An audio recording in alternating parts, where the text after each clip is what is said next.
Hello, everybody, and welcome to our mini event today, which is called Developing as Teachers. And we're about to start with our first session. So for those of you who are joining us, please come in and just tell us in the chat where you're from. Okay. And we've got some reactions. Hi. Hi, Salima from Nigeria. Hello, Firatli from Turkey. We've got people from Brazil, Hong Kong, people from all over the place. This is great. As usual, we've got a very international crowd. Hi, everybody. Okay, we've got Turkey, Pakistan. Wow, the chat is going super fast, as you can see. Okay, Argentina, Serbia, Mexico. Hi, Svetlana.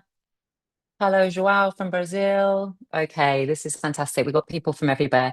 Okay, so for those of you, this might be your first Teaching English webinar. Before we start today's session, which is the first session is called Can CPD Be Collaborative? We're going to just share some important information, some housekeeping information, just so everybody knows what to expect from the webinar. So I'm just going to share the screen here. So we've got 3 sessions today. We're starting shortly with Rachel Unna. Then we've got a session on Can You Gamify Professional Growth? And then we've got a panel discussion. During the webinar, it will be interactive. So please use the chat, as some of you are now, to introduce yourselves. That's going to be used for comments and to reply to any questions that our speakers ask you. If you want to ask Rachel a question, then you can put that in the Q&A. And we'll get to those at the end of the session. I know that a lot of people are interested in certificates and handouts for these sessions. You will all get a PDF certificate at the end of the session, which will also be emailed to you. So don't worry about that. You'll get the email sometime tomorrow. You can also watch a recording of this webinar on our website, and that will be up from tomorrow. You'll also get a handout for this session. And just very importantly, to talk about safeguarding, we've got, as you can see, people from all over the world joining us here and from lots of different contexts. So please be polite and respectful in the chat. Keep comments relevant to the session. Don't express any opinions that could cause harm, offence, or that might be politically sensitive. And very importantly, don't share any personal information or any links to any commercial products. Okay, so we're going to start now. I think we're ready to go. We're just going to start recording the session, and I'm going to introduce you. Welcome to this first session, which, as I said, is called Can CPD Be Collaborative with Rachel Unna. And Rachel, where are you joining us from today? I'm joining from the east of England in the UK. Very chilly UK.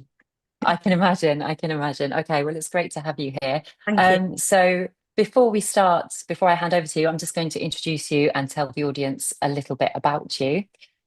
So Rachel Unna is a teacher and teacher educator based in the UK, as she's just said. She's got over 30 years experience in ELT and ESOL. She's a trustee of the National Association for Teaching English and Other Community Languages to Adults. And her special interest is in collaborative networks and action research that can enhance the career of a teacher and their professional development, which is what today's session is all about. So we're really happy to have you here, Rachel. Thank you. So I'm going to hand over to you now. So please feel free to share your screen, and I'll be back at the end for the Q&A, okay? Lovely. Thank you very much for that, Kath. Thank you for that lovely introduction and welcome. And my goodness, how many people we have here from all over the world. It's wonderful to see. So thank you for joining the webinar. So yes, my CPD session, my webinar today is all about collaborative CPD. And here's a quick plan of what I intend to cover on this session. So first I want to explore the range of professional development opportunities that are in existence for teachers, both sort of well-known CPD forms, but some others that are slightly out of the box thinking, you might say. Then I want to examine how colleagues and network can really help us grow as practitioners collaboratively. And then explore the value of practitioner action research in developing our practice, focusing on the most targeted and effective ways to develop our practice and make a difference to our students' learning experience. And as Kath mentioned, and I think it's going to be posted in chat throughout the session, there is a handout that comes along with this webinar. And you've got a choice of how to access the materials, really. You know, you've got lots of links there. You can download this, this handout. And as this session is about CPD, I've given you lots of things on that. It's quite a full handout, but there's lots of links to talk about resources and further reading and things that I will be referencing throughout the session. So you won't be bored this weekend. You'll have plenty of reading to do from that handout. So CPD then, what is it, and what should we be focusing on? And I'd say that CPD really is an essential part of any teacher's development, and I'm sure everybody would agree with me. In fact, I think you already do, because you're here today as part of your CPD attending this session. It keeps us as teachers updated with the latest in trends and practices in our profession that can enhance our skills. And as I've said before, when we're doing that, what we really want to do is to improve the learning experience of our students, really. So I'd like to, first of all, and I'm going to get you chatting in the chat. You've already found it. It's a very busy chat pane today, but I'd like you to start sharing some of your thoughts and comments in a moment. And I'd like us to think about what do we consider to be traditional in terms of CPD? And then after that, we're going to branch out a bit further. So first of all, this is the question that I'd like to ask you, and I'd like you to pop your answers into chat, please. What do you consider to be a definition of CPD, continuous professional development? If you want to expand on it by giving me some examples of CPD as you know it, that would be fantastic. But really, what's your definition, please, of CPD? Let's see who's the fastest on the keyboard. Oh, goodness me, who was the first there? I'm not sure, it's going so fast. It's quite difficult for me to see. But we've got lifelong learning, regular updating, continuous learning, keeping up to date with technology. My goodness, since the first pandemic, that has definitely been a focus of most of our CPD, I think, technology and learning tech, really. Yeah, never ending learning. I like that one, Sophia. And it shouldn't be ending, should it? Because we can always improve and we can always learn as practitioners. So yes, never ending. I like that one. Yeah, absolutely. Continuous and upgrading as a teacher, improving yourself and developing your skills. So keep those coming in. As I said, if you want to start the conversations going, we won't be able to reply to all of them. But yes, by all means, give us some examples, really, of anything that you have used in terms of CPD. I love this, and Tassine, in this fast and unpredictable world, it's connecting and learning via technology and enrichment from across the world. And that is certainly something that we're seeing today, isn't it? Okay, so think about then common forms of CPD. We love an acronym in education. Certainly we do in the UK. We like to shorten it. So continuous professional development, it's a bit of a mouthful. So CPD from now on. Okay. So the first really has to be formal courses, doesn't it? So whether or not it's a full-time or a part-time accredited course, maybe it's a certified CPD program that you're doing, or your formal teaching qualifications. These are courses that we probably first think of in terms of the topic of CPD. And I'm sure everyone here has got a few certificates under their belt in terms of formal courses such as CELTA, TESOL, Delta, teaching degrees, etc. Then I've already mentioned it really, but professional development programs. So these really are kind of ready-made professional pathways for personal development. And they would technically specialize in our teaching areas. So for us as English teachers, they could include short CPD modules, most of which are freely available, some paid for, obviously, and they can include webinars, articles, podcasts to listen to. We can often choose the pathway that we want to study in particular topics that we would like to specialise in, or we've got a particular interest in, for example. And of course, the British Council has got some great pathways. I have dipped into these many times in the past. There's a link there you can see, so you can have a good explore of some of those pathways. There's some great ones that are available out there, and one of the hot topics, of course, at the moment is probably AI in language teaching. I don't know if anyone here has delved into AI in their teaching. Yeah, ChatGPT, there we go, that's coming up on the chat already. Then thirdly, you might be a member of a professional membership organization or teaching organization, and each one of these organizations very often have their own professional development programs. If you haven't, or you are a member and you're not sure whether they've got professional development programs, check them out and see if there are any pathways there that you can get some potentially free and targeted CPD. Over here in the UK, one of the most common of these programs is a charter teacher status that recognises your experience as a teacher. And I was very lucky to have been awarded that about 3 years ago now. And it was a very worthwhile programme to take.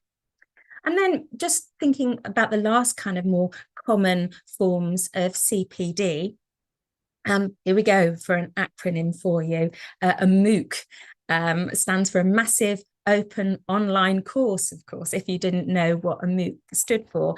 And they've really gained in prominence, haven't they, over the last few years, the last 5 years, I'd say.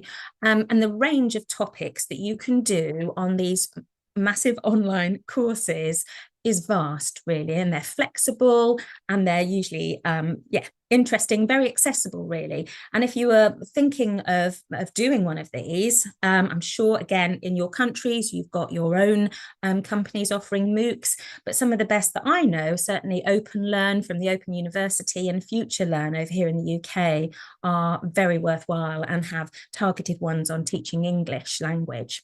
And then, of course, well, we're here today on a webinar, aren't we? Webinars. So before the pandemic, I think there were few and far between, really.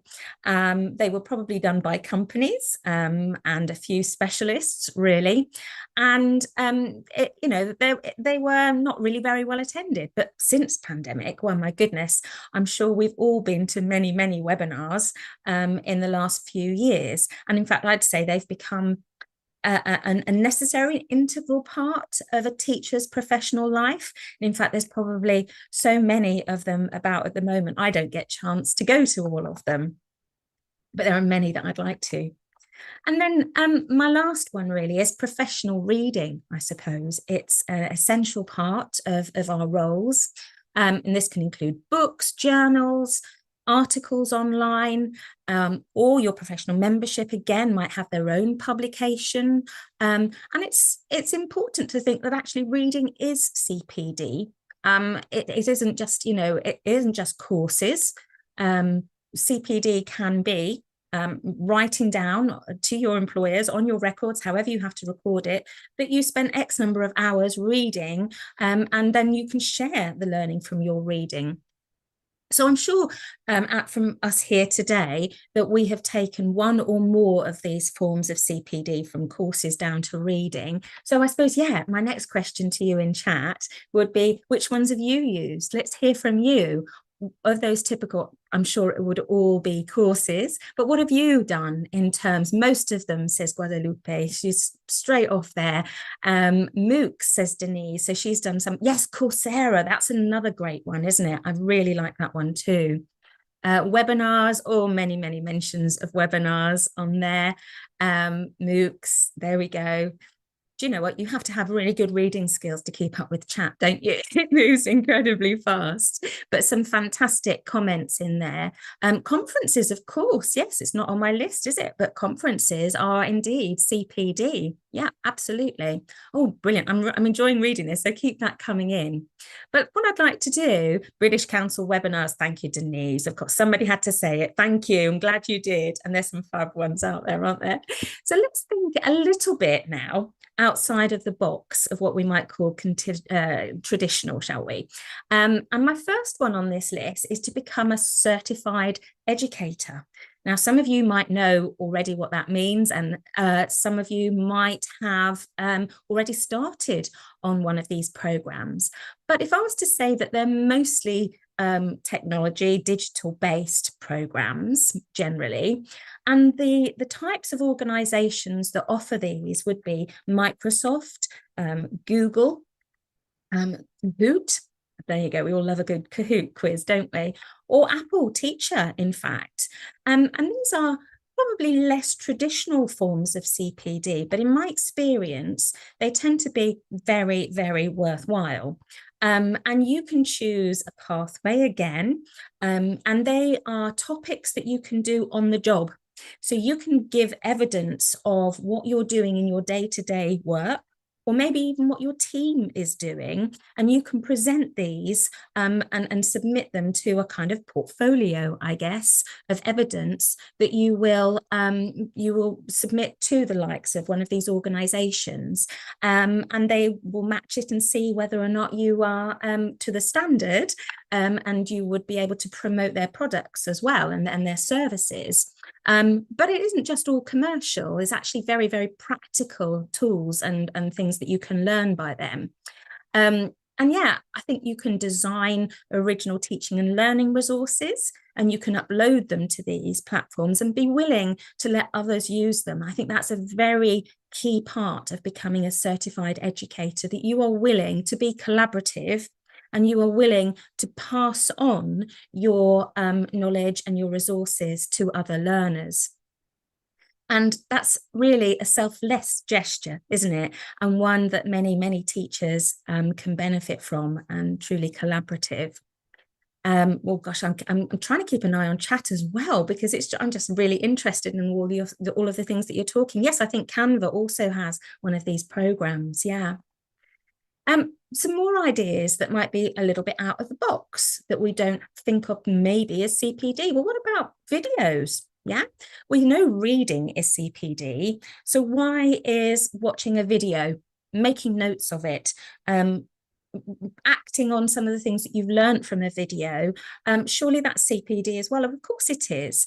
And we're really, really lucky in our field of work, that in English language teaching, we have so many really fab practitioners out there, some experts who post regularly onto YouTube or to their websites with really relevant stuff. So I'm just naming one or two here, really, such as Russell Stannard, and he publishes on YouTube or on his great website called Teacher Training Videos. I don't know whether those hearts that Gabrielle is pointing in there are to do with these practitioners, but I hope so. I'd really recommend watching some videos by some other great English language teaching practitioners, such as Joe Kagongas and Scott Thornbury and Jeremy Harmer, to name just a few, and then some gurus such as Dylan William as well. And who knows, we can maybe post and share these to our colleagues via email. It's easy enough, isn't it? And saying, here's a video that I recommend. TED Talks, how about that one? TED Talks used to start off as very much kind of a business focused, didn't it? But you know what? It has so many streams now, and there are some fab educational TED Talks out there, including many by English language teaching specialists as well. So yes, we've got TED Ed that's been put there, and some suggestions there. Links to all of these are in the handout, by the way. And then finally, teacher blogs. I love blogs. I'm not very good at doing them myself. I've done a few. You have to be very organized, and make sure you leave time to do it. But thankfully, we've got some fab colleagues out there who are great at keeping up their blogs. And I think there's a couple of them that I would highlight. There's many, but my wonderful colleague, Emily Bryson, who you may have, I will, Guadalupe, I will. My wonderful colleague, Emily Bryson, check her out online on socials, on her website.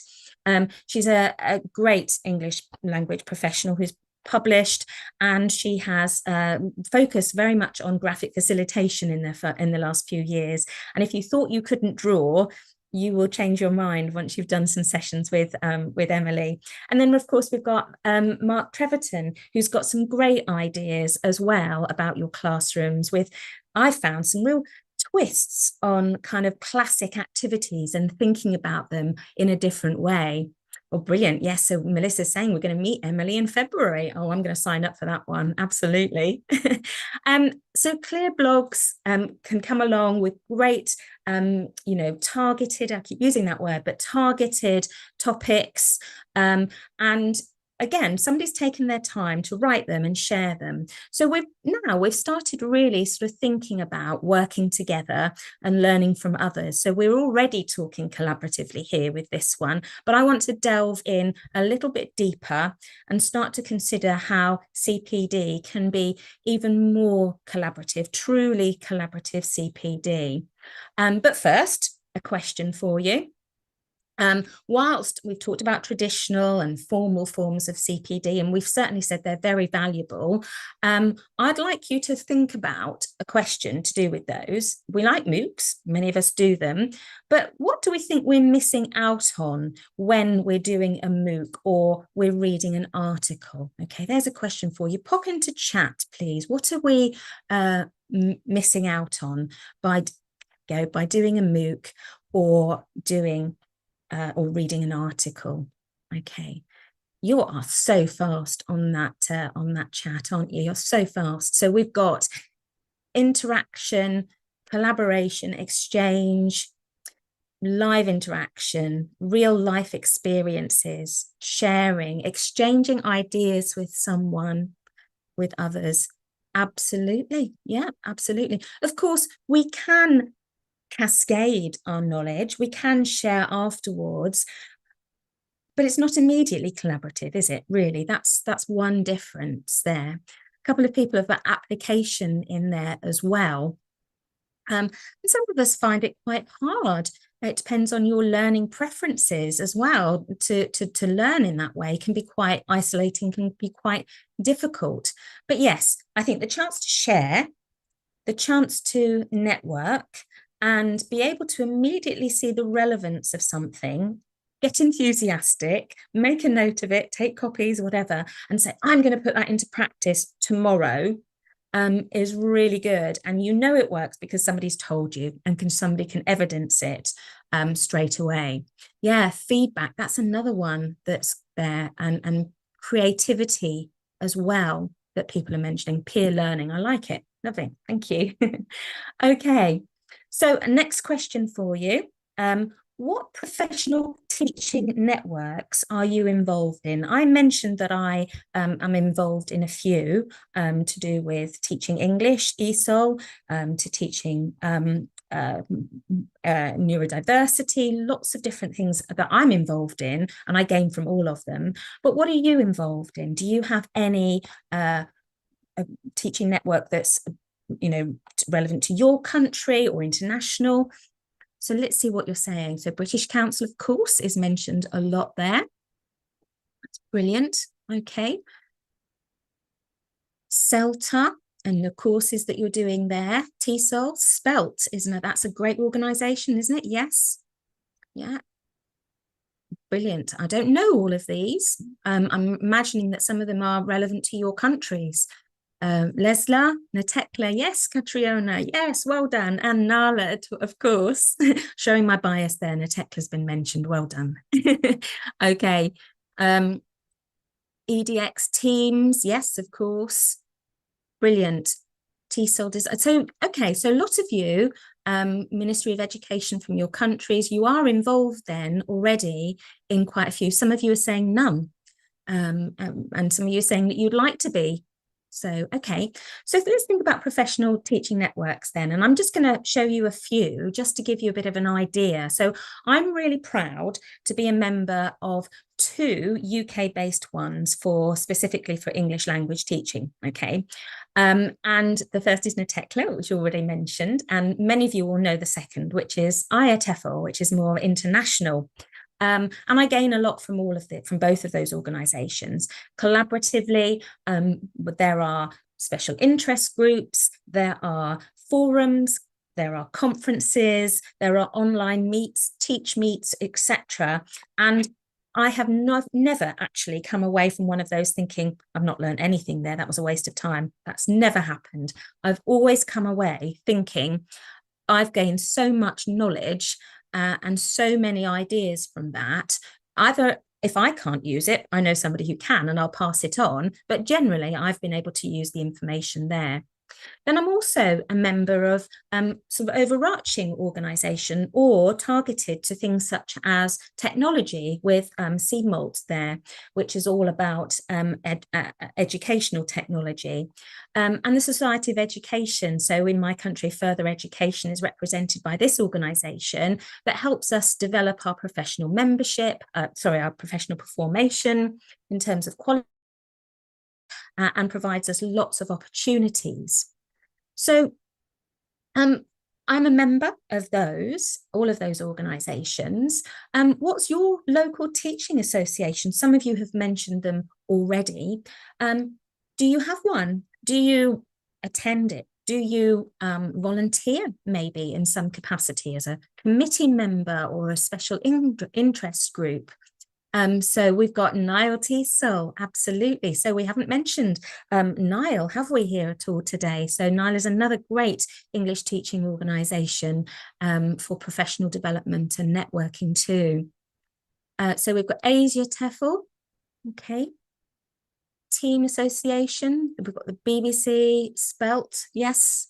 World Learning, Injured in Turkey, okay, lots and lots of examples. So it looks as though you do have, some of you are not familiar.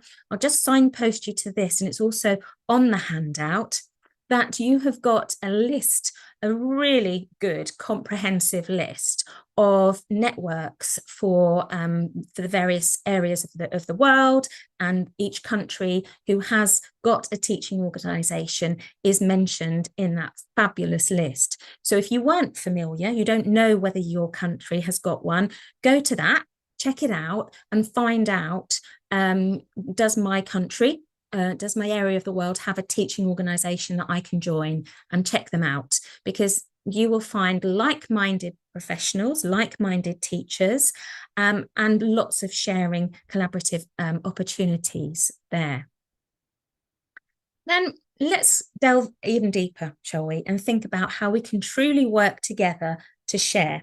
Okay, so the first one is, it's not a new concept, is it? Networking. Networking has been around for many, many, many hundreds of years in business and in all types of industries. But for me, networking is really important. So you've got network meetings, conferences, online forum, so that bring teachers together. Sometimes those networks are themed, and they might be looking at trends. Recently, there's been a flurry of networks and forums about AI, for example, and the use of technology in English language teaching. And I go to many each year. I'm at one tomorrow, actually, all day in London. I'm going to be at a BET event, which you may have heard of, which I'm really looking forward to. And I know I'm going to come away with lots of new contacts and lots of new ideas. Whether it's ideas, resources, or just sound advice, it's never a bad thing, really. Now, I don't know if you've heard of this one, okay? Teach Meets. I'm sure the people who are here familiar with NATECLA will have heard of Teach Meets, because it's something that NATECLA do very, very well. But these are truly, truly wonderful, okay? You can hear my enthusiasm in my voice, can't you? If you've never been to one, you've never participated in one, I can honestly say you've missed out. So what is a Teach Meet? It's kind of like a very casual, free conference style meeting where teachers can go volunteer to share ideas, share innovations that they have, share best practice, things that have happened in their teaching or in their departments. Or it might just be, here's a resource that I've created or an idea I've got, and I want to talk to you for 3, 5 minutes, 10 minutes maximum usually, about my idea. And others will sit there, listen, soak up all of that information and go away with ideas. Now you can look up Teach Meets on YouTube and you'll see some of those as well. We do regular in my organization, Necmatecla, as I said. Yeah, it's a brilliant opportunity. And it's also, as well, it's a chance for you as a teacher to dip your toes into sharing even more widely in terms of teacher training. Even if you're thinking of saying, oh, giving a presentation sounds really scary to me, but I feel like I'd like to share and I'd like to pass on my information to others, try a Teach Meet. It's short, it's brief, and everybody who's there is supportive and is listening to you with intent. So give it a go. It's really, really useful. Forums is the next one on my list. So what is a forum? They've been around for some time, but they gained a lot of popularity during the pandemic. And it's another form of collaborative CPD. So you may have some people there that might present on a topic, but also you might have a section of a forum that is purely networking, discussion based, very often around a theme. And it helps actually if those themes are around potentially challenges that you might see. So I might talk about AI and how do we deal with students using AI for their assignments, for example. What a great discussion that would be, and I'm sure is in many forums. And we'll learn how other teachers and other professionals are dealing with that particular topic. Then resource sharing websites or depositories, really. Again, these have been around for a while. And if you know of any, as I'm talking through this, if you know of any great sites that have free or even low-cost resources, pop them into chat, share your knowledge on that one.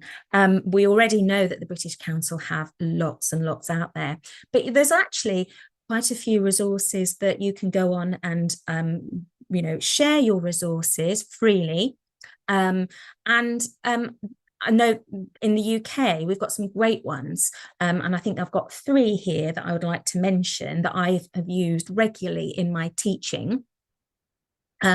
So for example, Twinkle, ISL Collective, somebody has put Pinterest, or they're all coming thick and fast now into chat. Yes. So Twinkle, Busy Teacher, and We Are Teachers, which is great, absolutely fantastic.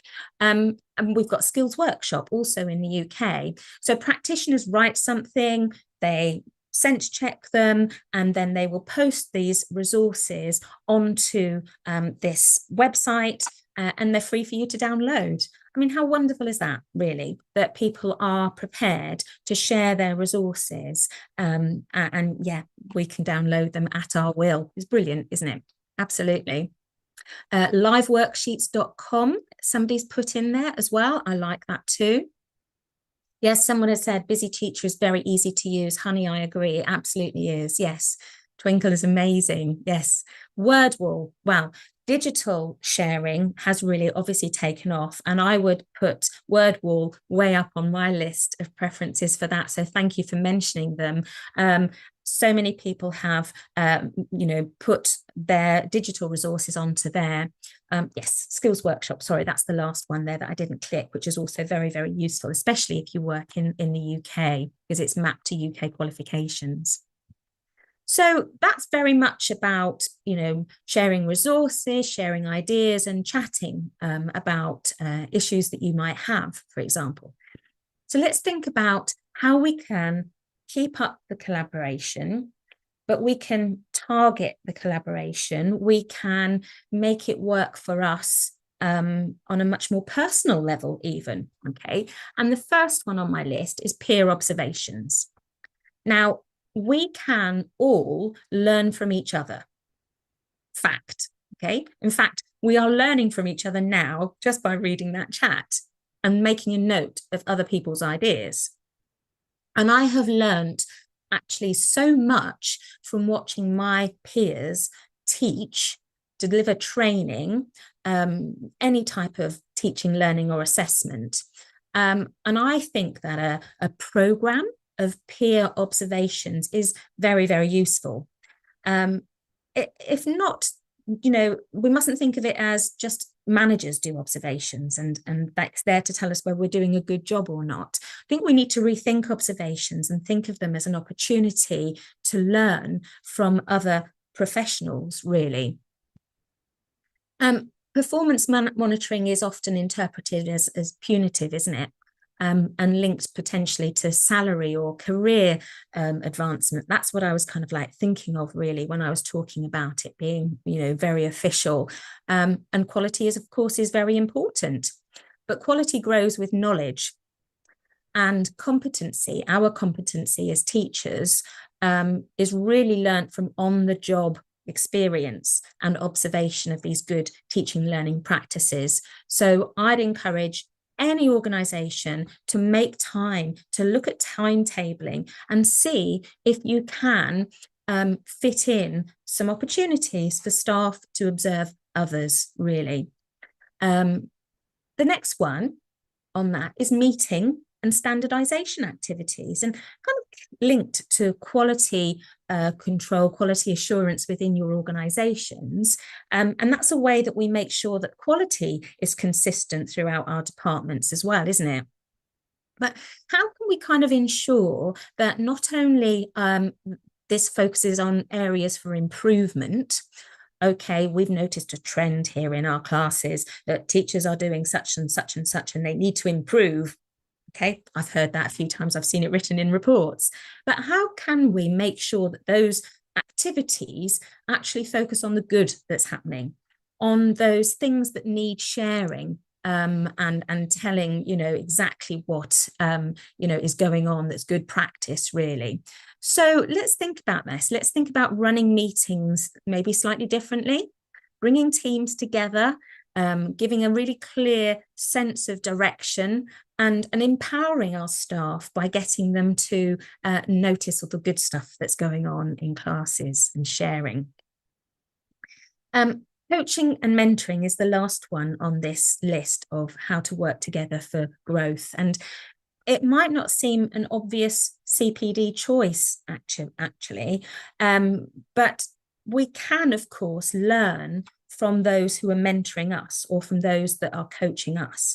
But actually, just as much as reading somebody's blog or coming to a network, we actually develop ourselves and learn about our own practice by coaching others. So it can benefit individuals, it can benefit organizations in many, many ways, including better working relationships, including connecting with your colleagues. Maybe you are the only teacher of your particular subject in your school, or you work for an organization that's quite spread out geographically and you want to get to know other people. And coaching and mentoring can be a way of passing on your knowledge and growing as an individual by passing on that knowledge to others as well. And I've gained a lot from doing that in my role and a new outlook really on my role, as well as increasing my confidence as well. So, if, lovely. Somebody there said, I adore mentoring, says Sophia. Thank you for that. Do share your experiences. I'm enjoying reading them. Thank you. So has your organization got a coaching or mentoring program? If not, why not? Can you start one? That's a good question, isn't it? Then professional discussions, okay, and I'm going to show you, and I'm going to flick and show you a rather lengthy quote, okay, on screen, but it's a quote from Timperley, Wilson, Barra and Fung, and their work looked at professional discussions. And they say teachers need to have time and opportunity to engage with key ideas and integrate those ideas into coherent theory of practice. Changing teaching practice in ways that have significant impact on student outcomes isn't easy. Policy and organisation contexts that continually shift priorities to the next big thing with little understanding or evaluation of how current practice is impacting on desired outcomes for students undermine the sustainability of changes already underway. Innovation needs to be carefully balanced with consolidation of professional learning experiences are to impact positively. on student outcomes. Very lengthy quote there. Sorry to read all of that through off the screen, but read it again because it really hit home for me. And basically, they're saying that professional discussions are important. They're a two-way conversation between colleagues. And it's a term which is often used in education to refer to conversations between an assessor and a student on maybe a vocational qualification, for example. But it can also be used to describe when two teachers hold a conversation about areas of their practice that they need support with. So read some more about Tim Pilley's work, because he has 5 enablers of professional conversation, and he talks very much about what opportunities out there for teachers to talk about their teaching and inquire into the problems that they have, looking at a clear purpose and a structure behind your ideas around a discussion. What resources can I refer to? Can I draw on and bring into the conversation as well? And then he goes on to think about how can I set these up? Who can I choose? All of those things. But it's a very structured format. And he goes on to give some examples of these professional discussions in practice.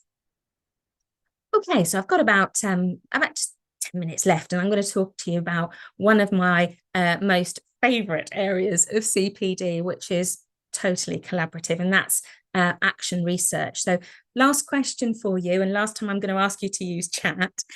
What do you understand by the term action research? What do you think action research is?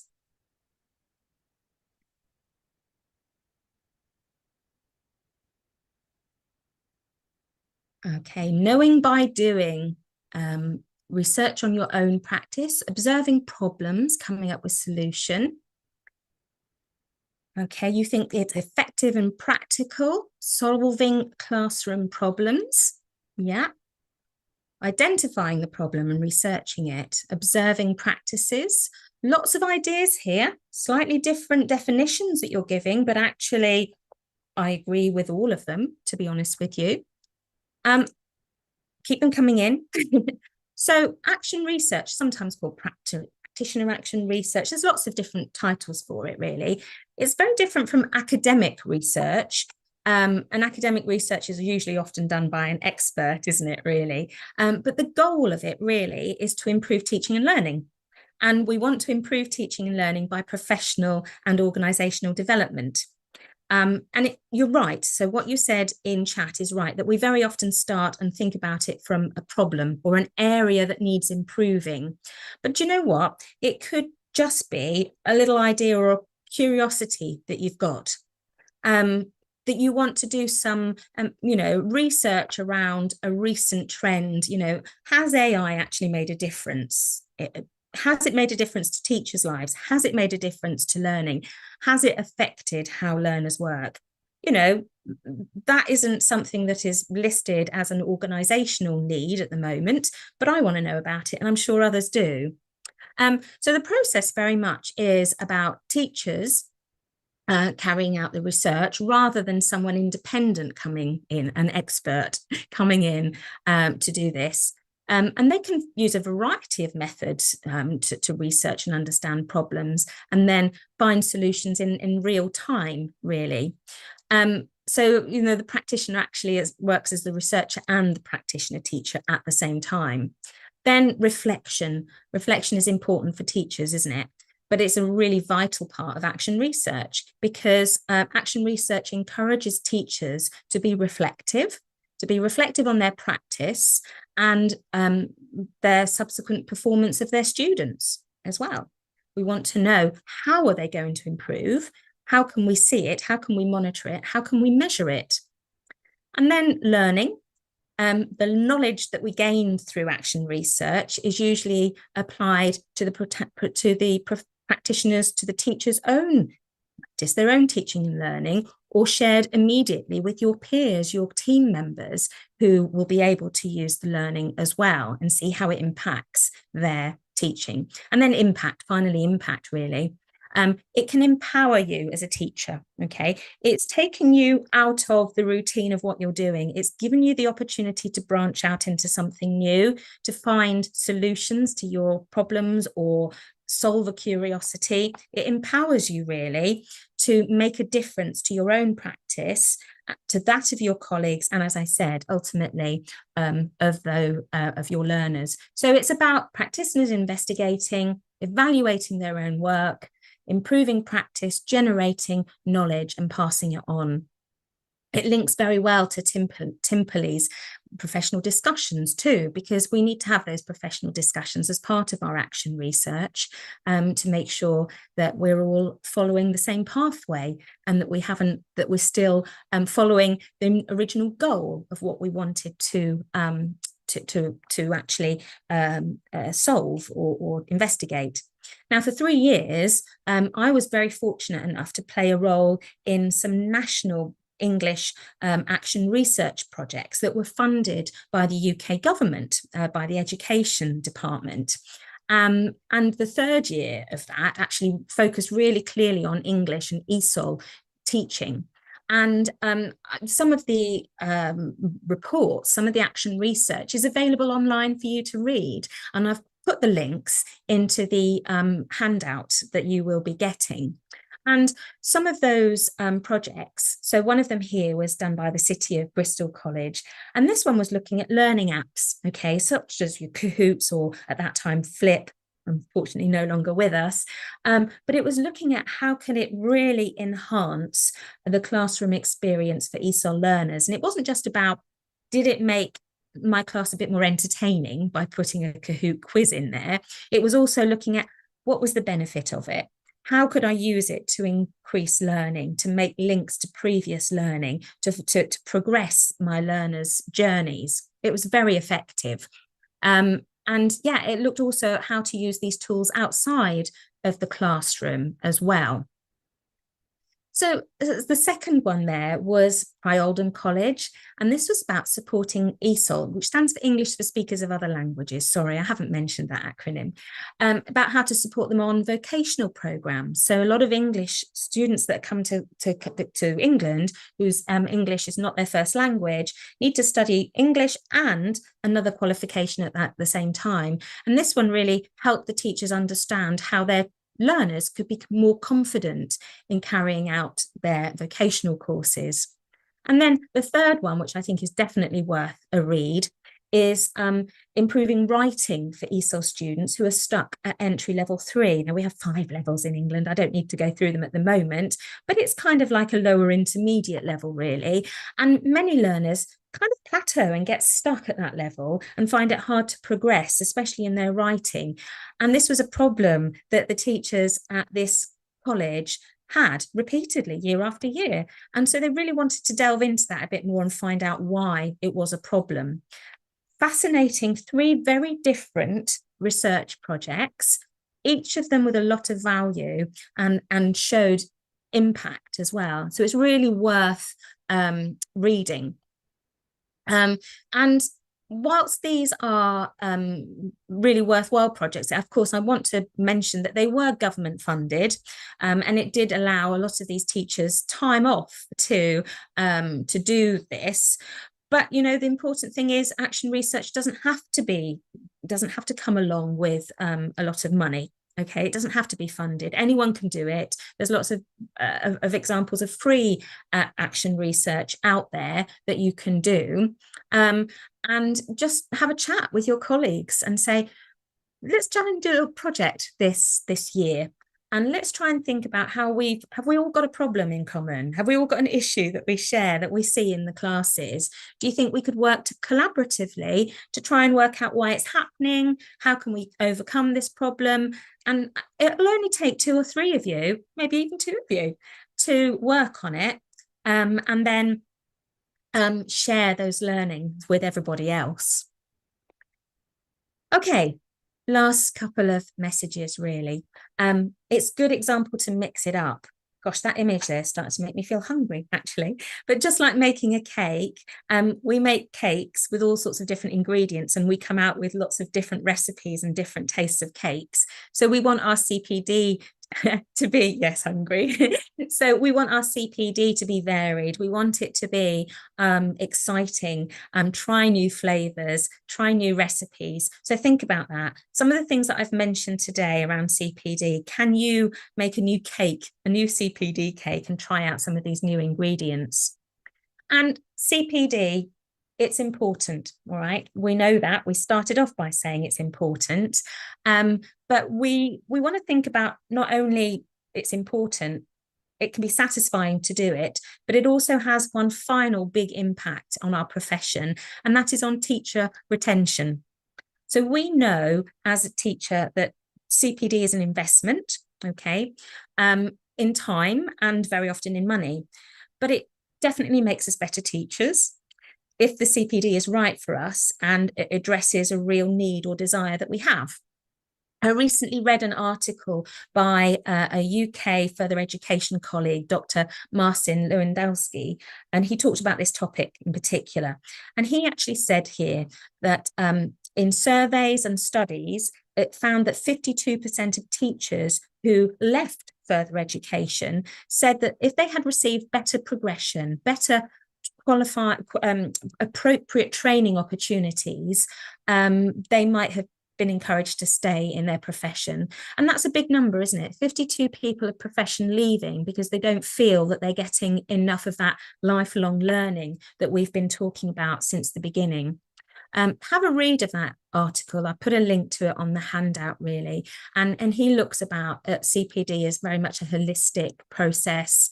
Yeah, he ends it on a very positive note, saying that if an educational institution can foster a supportive environment that values autonomy and innovation, then that's the great way to start, isn't it, really?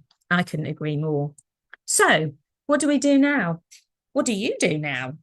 I don't know whether you've got plenty of post-it notes, but maybe you could go forward and start a CPD board.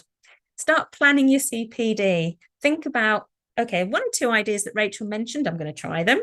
It's given me an interest of going out and finding out who my local teaching organisation is, etc., etc. So go forth and prepare your CPD. Even better if you do it collaboratively with some of your colleagues, okay? So my final question really for you is, I'd like you to pop into chat. What's the one takeaway from today? What's one thing that you're going to try? Just one. There might be more, but I'd like to know what's the top of your list is what you're going to try today. Teach meets. Yes, well done, Fatima. Yes, teach meets. Great suggestions. Great. Oh, teach meets is very, very popular there, isn't it? Keep those comments coming in. You've got some references and you've got the handout. And also on the slide, you've got my contact details. So please contact me if there's anything today that you'd like to discuss further, and keep those exit notes, exit tickets coming in. Thank you very much.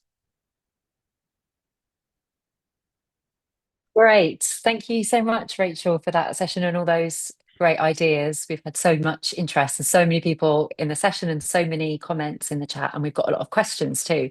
So let's try and answer a few. We've got a little bit of time, if that's okay. Sure. Yeah, I think just a comment really from Facebook. This is from Rachina.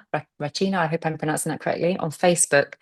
She said, could you elaborate a little bit more on group reflective practice?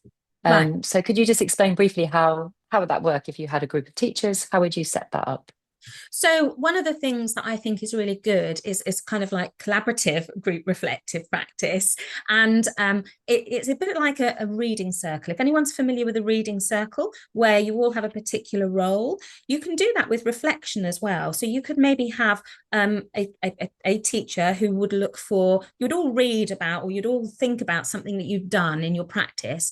And one person needs to reflect on the good aspects of it. Another person might reflect on what could be even better. Another person might reflect on who could you go to improve this situation or to help you. Do you know what? There's lots of different ways you could set it up, but giving it some kind of structure in a group can really help, rather than just saying, sit down and say, okay, everyone, what did you think of that? And maybe all Yeah, the same kind of points. If you give them more yeah. time, it's exactly what we do with our students, isn't it? We try and lead them into to targeted answers that we're looking for, really. Yeah, sure. Yeah, that's really helpful. We've had a couple of people asking questions about how, if you've never done any networking or you've never been to any conferences, you've never done any kind of collaborative or other CPD, what would be sort of your top tip for people to get started? My top tip to get started would be find the most appropriate networking opportunity for you, as in Mhm. look for one that is led by attended by your peers and in a topic that you are really interested in, and that you feel that although you might not know everything, you probably will be able to contribute one thing too. And once you've made that first step and you've contributed one opinion, Mhm. one idea, I think your confidence is going to start to grow really quickly. Don't be over Y- ambitious. Yeah, it could be a bit intimidating, I guess, It but I can. think the idea when you talked about the teach meets, that's a really nice idea because it's very kind of small and everybody's presenting one idea, which is a really nice way to get And started. they're supportive. You're there on the Yeah. understanding that this might be the first time anybody has done this, and you're all in it Mm. together, and you're there to support each other and thank and praise each other for what you're presenting. Yeah, sure. Okay. We've got a question from Stuart in the chat who says, can I ask Rachel to comment on the importance of CPD taking place within working hours from an Uh, equality perspective? So I think he's asking the question of CPD is great, but teachers are busy, teachers have other commitments. How can we ensure that everybody has the same opportunity to take part in these training opportunities? That's a really, really good question, Stuart, and one that I think many teachers struggle with because they feel that they maybe, they work really hard. And as teachers, none of us really work 9 to 5. We all have prep to do, we all have marking to do. And if you're anything like Mm, me, your mind rarely switches off from your teaching. And we like to think that we would have a time to switch off and we should be able to do that CPD within work time. But if CPD comes in lots of different ways, and it could be the fact that, as I said, it could be something that you're mm, reading from a professional publication outside of your, put that forward as CPD, put that forward. I think it is important, however, that your managers and your employers do build in CPD time into timetables, downtime, prep time, whatever we like to call it. But there is an expectation that within that time of your role, you will be doing some type of self development. I've been fortunate mm. to have a lot of managers that have done that and recognized it. And I know it's not always the case, but Yeah. to try and do as much as we can in work. Yeah, I think that's important. Also, as Yeah, you said, it directly contributes to teacher retention, so it's an important, absolutely. thing. We don't want to. Um, exactly. Okay, I think we've got time for a couple more questions. Irina in the chat has said, and this is a big question, in what ways can action research transform everyday teaching challenges into opportunities for growth? Well, have a look at some of those OTLA, Outstanding Teaching, Learning and Assessment projects that I told you about, and you've got links to in the in the handout, because there are some there which really did transform those everyday teaching challenges. So there was a couple, Mm, there's several in there around digital technologies where mm, traditionally in the English classroom, we haven't used technology perhaps as much as other subjects because language is very much, it's a auditory or oracy, isn't it? It's a very mm, hands-on kind of subject. And we think, well, if you sort of use technology in it, maybe you're not practicing the language enough. But there are some examples there of how digital technologies can really complement the classroom. mm, And in one in particular that was talking about flip at the time, but there's lots of ways that we can use flip learning. You can do things such as let's all practice maybe giving our learners their instructions on audio format so that they can listen to their homework mm, instructions mm, after the class. They've got multiple opportunities to listen to it again, and let's see if that makes a difference. Our tutors our learners are really understanding what they have to do, and therefore they're doing their homework more. That was mm, one particular research project that made a big difference, mm. and that actually made the teachers change the way that they gave instructions for their homework, for example. Yeah, that's really interesting. Okay, great. We're really very nearly out of time, so I'm afraid we're going to have to end it there. Just a reminder to everybody watching that we're coming back in 15 minutes with another session on how we can gamify professional development. So with more ideas about how we can take part in CPD. And also a reminder that we have lots of training courses on our Teaching English website, which are a great way as well to sort of start your professional development. It's a good starting point as well. So thanks to everybody for coming today. Thanks for Melissa and Joe, who are moderating, and our moderators, Naomi on Facebook as well. And we hope to see you all in the next session. Thanks very much again, Rachel. Thank And it's been you. great. Thank Thanks. you.